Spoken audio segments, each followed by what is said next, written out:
God is a God of peace. God the Father, the King of peace. Jesus Christ, his Son, the Prince of peace. He commands us in the New Testament that when our enemies are hungry, we must feed them.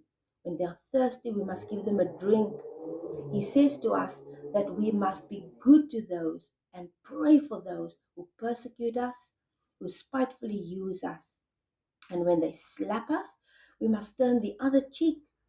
If they ask us to walk with us 1 mile, we must go with them 2 miles.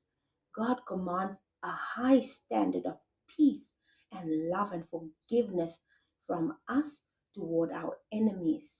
In the Garden of Gethsemane, when they came to apprehend Jesus at night time, Peter was offended and struck one with his sword that his ear fell off. Jesus reprimanded him and said, "No, if you live by the sword, you will also die by the sword." Jesus picked up the ear and put it right back on the guard's head.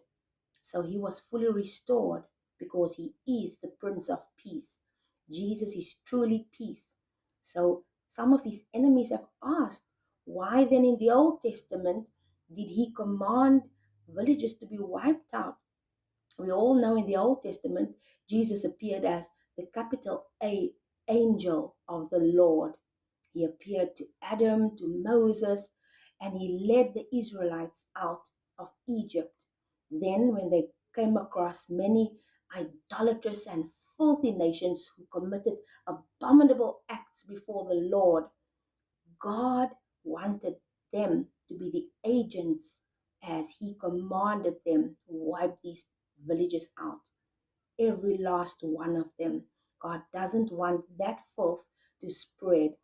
For people had also impurified their blood by communing with other types of entities that are not human and making people that are not fully people but that have been infiltrated by these other entities.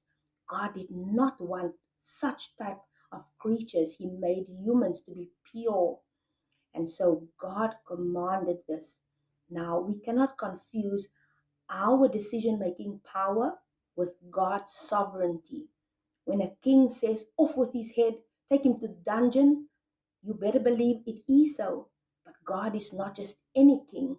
He's the King of peace, and he's also the King of justice. When he commands, it is completely righteous and just.